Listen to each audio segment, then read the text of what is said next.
Good morning. Man, God is good.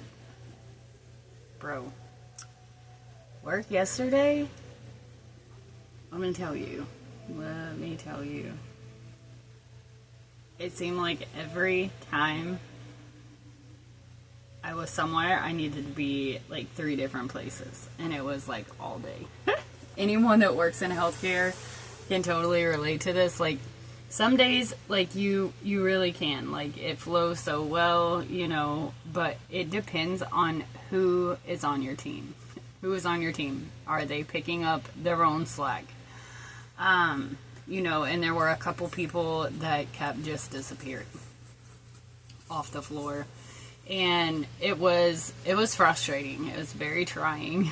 But I just kept doing what I could do, and that's all I could do.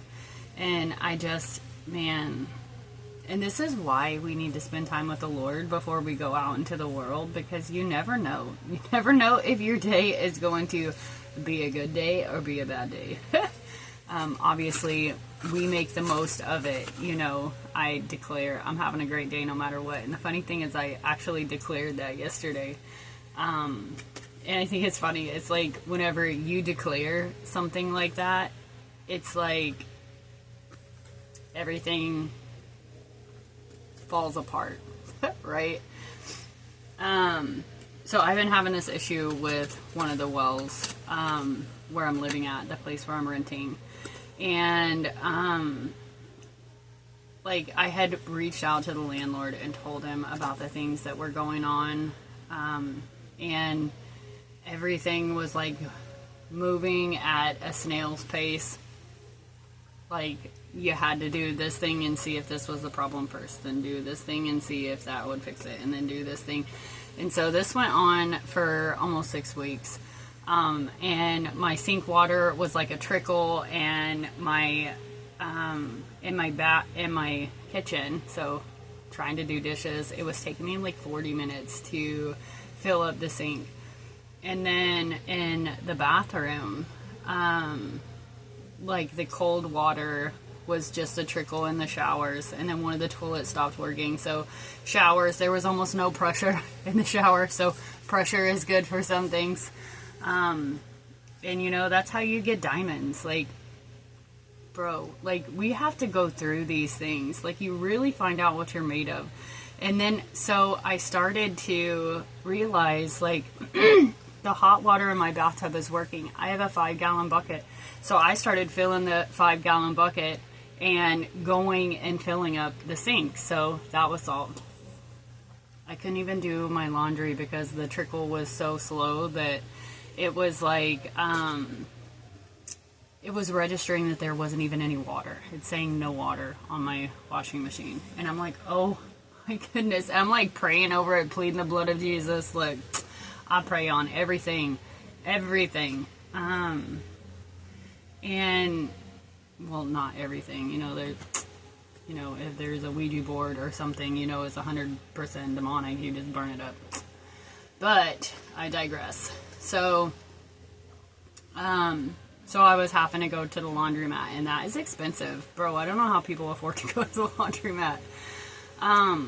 So I was paying all of that extra and spending the time that you have to sit there and do it. It's pretty cool that you could do 8 loads of laundry in an hour and a half or 2 hours or whatever, however long it takes. But, you could do it all at one time. But, it's so much easier to be able to throw your laundry in and do the other things in your house that you need to do, right? Without being rushed. So they came over this week and they were working on it. And unfortunately, my daughter lost her job. But because she lost her job, she was able to be here so that they could fix it. And because they had to come back the next day to do more stuff.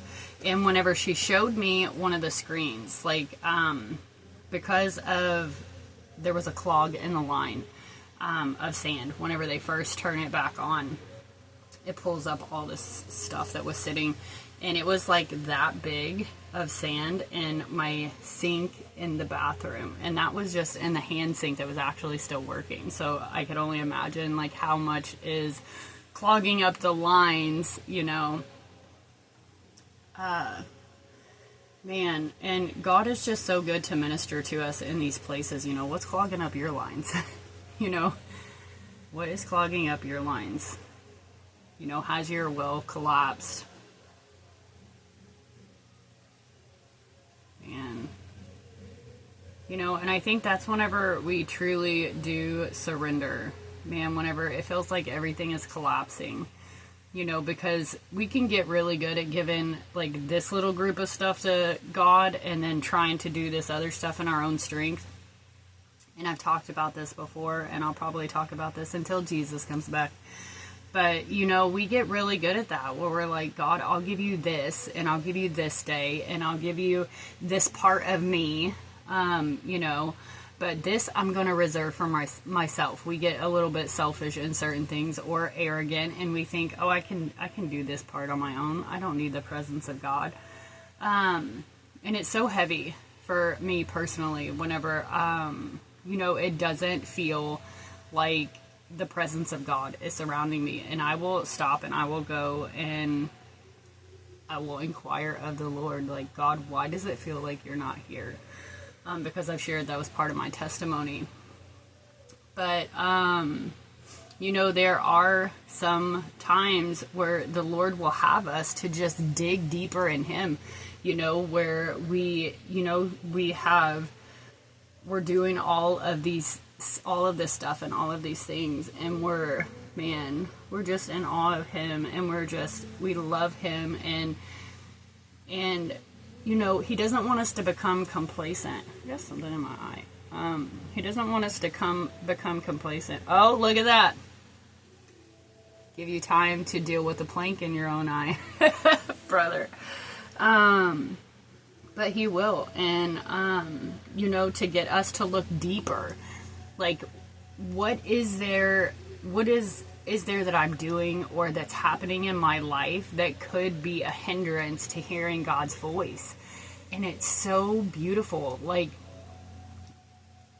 what am I doing? Am I too busy? Am I partnering with sin? Am I fellowshipping with people that are clogging my lines? The Lord gave me such a beautiful image of,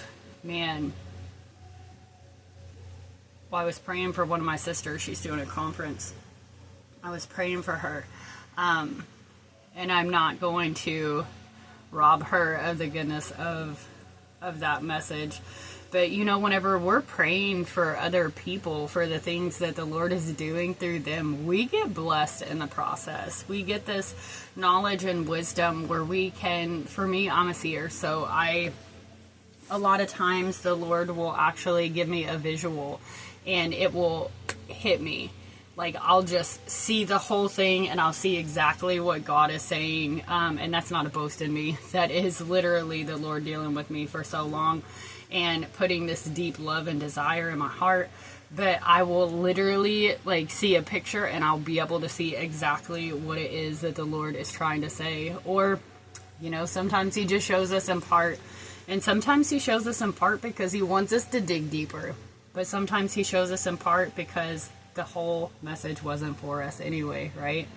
He uses it to get glory by what we release to the other person. Like, that is the goodness of God. And I can't. And yesterday, one of the gentlemen that was stocking the fridge and the cabinets for the snacks, patient's favorite, the fridge and the snacks. I looked at him and I was like, how's your day going? And he just, it was like the cutest thing. He's like, and he's like, we have this saying in Spanish. And he looked it up on his phone and I took a picture of it. And y'all that speak Spanish probably gonna laugh at me because I am not. I took Spanish in high school for 2 years, and it's very sad how little Spanish I recall. But it's al mal tiempo buena cara. And it means to make the best of a bad situation, and that is literally our life.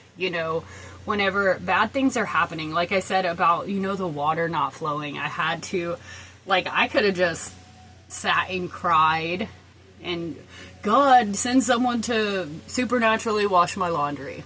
God, I'm going to sit here and I'm just going to believe that you're going to wash my dishes for me. Let us be so for real. Can God do that? 100%. But a lot of times we find out who we really are, and whenever we're doing these things, it makes us so grateful. I can't tell you how many times I cried, just seeing the water restored, the flow coming out, what it does in our hearts. I was so grateful that I even had the money to be able to go to the laundromat. I was so grateful whenever my washing machine started working and I was able to use it. And then my clothes were washing before I was going to bed 2 nights ago. And I asked my daughter, my oldest daughter, whenever you get up in the morning, can you put those over into the dryer? And she said, yeah. Well, while I was at work yesterday dealing with all of the work things, she sent me an error message from my washing machine. And I was like, what? And she said that it had a number, and I asked her to call it. And she said, no, you call it, because kids.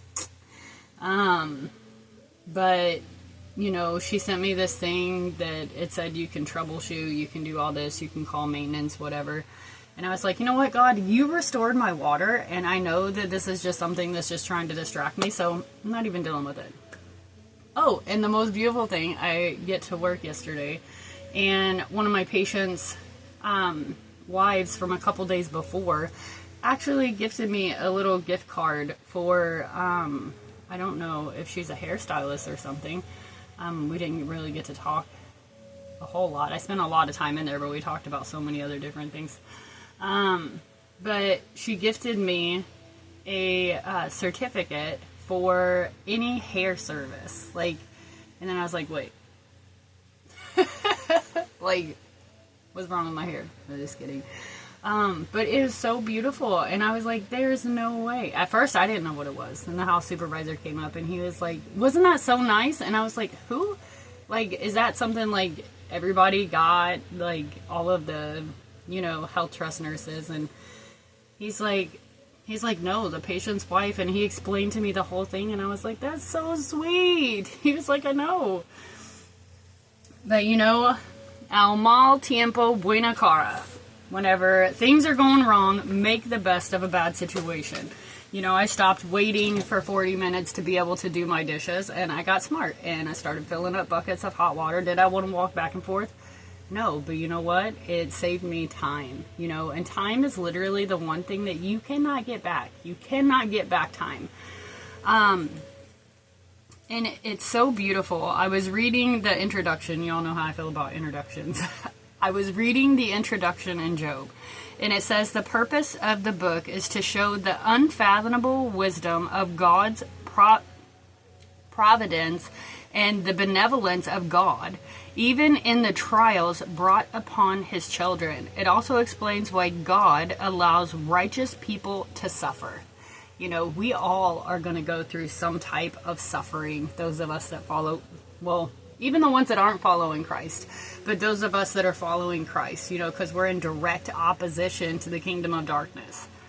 And it says to expose their frailty and sinfulness, to strengthen their faith, and to purify them. The fire of God purifies us. And that's why, whenever we are thrown into the fire, it does not feel good, because all of these things are burning away. They're going away. They're falling out of our hands. We don't know why these things are happening, why everything is falling apart all at the same time. And it says, the spiritual perspective of the account and the fact that God exercised total control over Satan promotes complete trust in God. Remember, I told you the other night I was in the bathtub and I was telling Satan, you don't have control over this. You don't have control over this. You don't have control over this. And I laughed so loud and so hard because I said, you don't even have control over yourself. And I was just cracking up. I was like, oh my gosh, no matter what comes, God is either going to rescue us from it, or he's not, and he's going to allow it to do the work in us, to do what he needs to do through us, to teach us, to restore us, to give us knowledge, wisdom, faith, to increase our faith, in God and who he is, because his ways are not our ways. And it says throughout the book, Job's friends relentlessly accused him of committing some great sin, although he questioned God's actions in the midst of these onslaughts. This is righteous Job. Like, he questioned God, like, God, what? It should not be assumed that his queries were motivated by a resentful, self-seeking attitude. On the contrary, they confirm his determination to hold on to his faith in God despite the circumstances that providence had brought upon him. Like, our questioning to God does not mean that we are doubting God. It is our trying to understand, trying to reason, God, what is happening? Am I doing something wrong? There's nothing wrong with questioning, because it causes us to look deeper. It causes us to go deeper in him. And man, he's just good, and I just can't with how good he is. And then I was led to Psalm 74. Just kidding. And I just can't with the way that he makes everything. He just works everything for good, and he's got to get all the blah out of us, all the us out of us, and not everything, because we're all so unique. Think about it. Like, even identical twins don't share the same fingerprints. Like, bro, who is like him?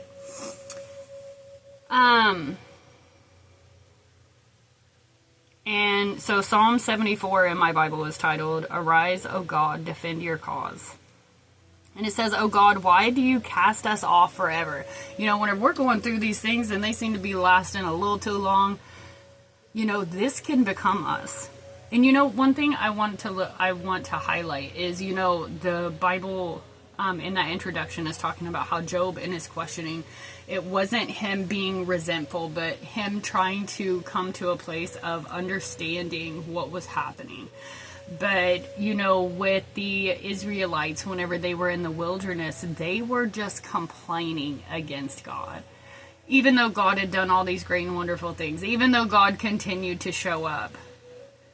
Like, what is our heart posture whenever we're going through it? What is our heart posture whenever whenever everything is falling apart? Whenever the water was just restored, but now there's an error message. What do? Oh. And so whenever I came home, I unplugged it.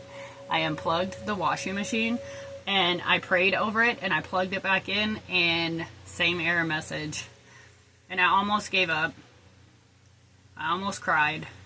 It's like, God, I do not have the money to buy a new washing machine.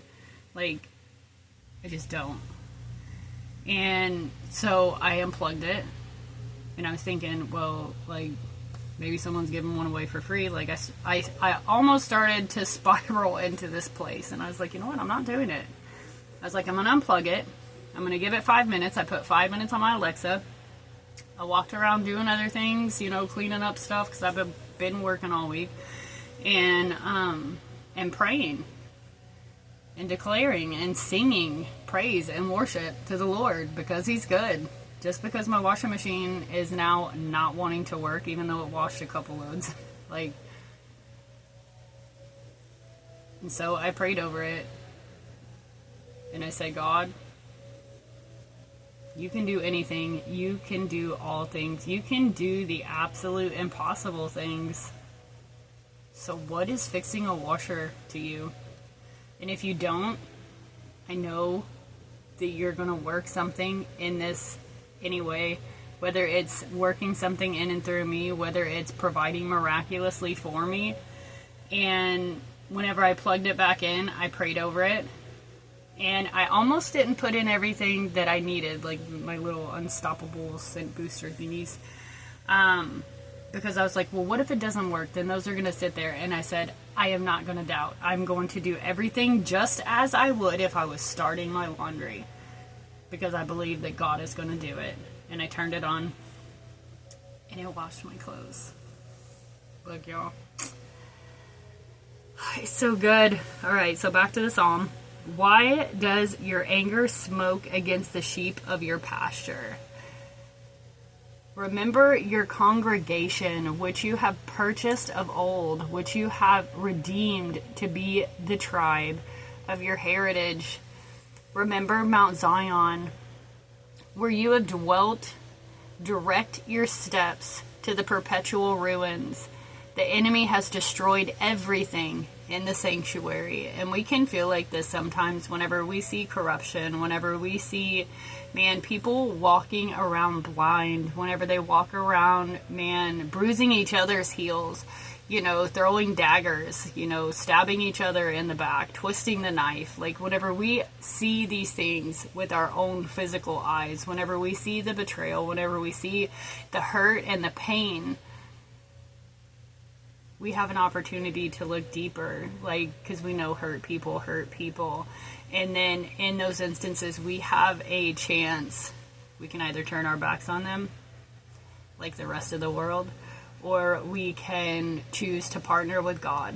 Because I was reading in 2 Peter chapter 3, it's not his desire that anyone should perish, but all would come to repentance. And we have to give them grace, and we have to make a path for repentance. And if we don't, who are we? Who are we to say that, like, what, we a whole bunch of Jonahs out here now, walking away from the very people that the Lord is wanting to set free? Let it not be said of us, y'all. And it says, your foes have roared in the midst of your meeting place. And this righteous indignation, man, that will burn up in you, like, you got to take it somewhere. And you got to take it to God. Because if you take it to your friends, you're probably going to be all a hot mess, just talking about all the bad, all the foolish, all the junk. And it says, they set up their own signs for signs. They were like those who swing axes in a forest of trees, and all its carved wood they broke down with hatchets and hammers. They set your sanctuary on fire. Not the fire of God. They set your sanctuary on fire. They profane the dwelling place of your name, bringing it down to the ground. They said to themselves, we will utterly subdue them. They burned all the meeting places of God in the land. We do not see our signs. There is no longer any prophet, and there is none among us who knows how long. You know, it sounds like Elijah. I'm the only one. How long, O God, is the foe to scoff? Is the enemy to revile your name forever? You know, we can feel like that, you know, whenever you see someone walking in wickedness and it looks like they're prospering. I assure you they're not. Why do you hold back your hand, your right hand? Take it from the fold of your garment and destroy them. So they're so frustrated, they're literally saying God is doing nothing. Whenever the word reminds us that he holds our right hand, that Jesus is seated at the right hand of God. Yet God, my King, is from of old, working salvation in the midst of the earth. You divided the sea by your might. You broke the heads of the sea monsters on the waters. You crushed the heads of Leviathan. You gave him as food for the creatures of the wilderness. You split open springs and brooks. You dried up ever-flowing streams. Yours is the day, yours also the night. You have established the heavenly lights and the sun. You have fixed all the boundaries of the earth. You have made summer and winter. Remember this, O Lord, how the enemy scoffs, and a foolish people reviles your name. Do not deliver the soul of your dove to the wild beasts. Do not forget the life of your poor forever. Have regard for the covenant, for the dark places of the land are full of habitations of violence. Let not the downtrodden turn back in shame. Let the poor and needy praise your name. Look, no matter how poor or how needy we are, let us be found praising his name anyway. It's better, somebody said something and about complaining, or I can't complain or something like that, and I said, what good would it do anyway? And it's true. Like, what good is complaining to people? Like, yes, we bring real issues. There were real issues that I brought to the director yesterday, but whenever we're just complaining, man, it literally changes the atmosphere. So we can either be a complaining people or we can be a people of praise. Like, we have that option and that opportunity to be light in messy situations. I'm gonna have a great day no matter what. Like, al mal tiempo buena cara. Like, let that be us. I'm determined to learn that phrase. And then verse 22, arise, O God, defend your cause. Remember how the foolish scoff at you all the day. Sounds to me like they're just trying to remind God of all this. Like, y'all, he knows. He knows. Do not forget the clamor of your foes, the uproar of those who rise against you, which goes up continually.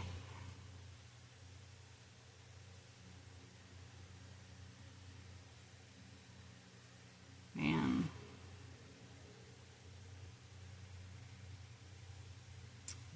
Chapter 75, we give thanks to you, O God. We give thanks. Give thanks to God. For your name is near. We recount your wondrous deeds. At the set time I appoint, I will judge with equity. When the earth totters and all its inhabitants, it is I who keep steady its pillars. Selah. I say to the boastful, do not boast, and to the wicked, do not lift up your horn. Do not lift up your horn on high, or speak with haughty neck. For not from the east, or from the west, and not from the wilderness comes lifting up, but it is God who executes judgment, putting down one and lifting up another. For in the hand of the Lord there is a cup with foaming wine, well mixed, and he pours out from it, and all the wicked of the earth shall drain it down to the dregs. But I will declare it forever. I will sing praises to the God of Jacob. All the horns of the wicked I will cut off, but the horns of the righteous shall be lifted up. Man, and if you just keep reading, man, did I just get closer? That was weird. I think it's because I sat up. I was like, what happened? My thing is zooming in. But it's so beautiful, get in your word. Listen to the voice of the Lord, what the Holy Spirit is trying to say to you today, what he's trying to encourage you to do today. Whenever people around you are complaining, find something to boast in the Lord about. Like, whenever they're bringing all their complaints about all their stuff that's falling apart at home, their washing machine, the water just got turned on and now the washing machine broke. Share the goodness of God. Because no matter what's going on around us, God is still good. God is still good. He opens our eyes. He opens our hearts. He opens our minds. Man, there's this new song, I don't know what it's called, that I heard for the first time yesterday. And it was literally like the people whose eyes were open. It was singing from their perspective, like how they were boastful in their pride and all of these things. And then the things that the Lord did to turn everything around. And it was so, oh my gosh, it wrecked me right before I went into work. And I'm just praying that the Lord would do it, that he would move mightily in the hearts and minds of the people, that he would open blind eyes, that he would open deaf ears, that he would encourage his prodigals to come home. He is waiting. He is waiting. My daughter, my youngest daughter. It was so beautiful. We were driving home. I picked them up a day early this week because I gave them a day early because their father got married. So they didn't have to rush to do everything. So I was talking with her, and she's like, it's literally like you talk to somebody online, you know, you meet them for the first time online, and then you tell them, oh, hey, I want to meet up with you. And so they get ready, they, you know, put on their best clothes, and they get ready, and they go sit at the restaurant, and they're waiting for you. And you don't show up. And I was like, dang. She said that's what it's like whenever we come to Jesus and we say we're going to spend time with the Lord, and He's waiting for us, and we just don't show up. And that wrecked me. This is why I don't force Jesus on my kids. This is why I speak the truth in love to my kids. Why I minister, man, who Jesus really is, not religion. You know, my children know how to pray. My children know how to hear the voice of God, how to listen for His still small voice. Even in the middle of chaos, they told me that, man, that 2 nights ago that they were up crying and praying and casting out and crying and praying. And it's so beautiful. Because these are the things that mamas pray for. That they would find God for themselves for real. That they would know the power of God for real. They knew their circumstances, their situations, that they couldn't change them. But they know who can. They know that the Lord our God can do the absolute impossible. And so I'm praying that He does the absolute impossible in each and every one of our lives. That impossible thing that feels like it's never going to move. That impossible thing that feels like it's always going to be in our way. I pray that it would dissolve today. That breakthrough would be found in this day. That we would be found praising the Lord instead of complaining. Because He's worthy of praise. I love you guys. Be so blessed. Have the best day. Bye.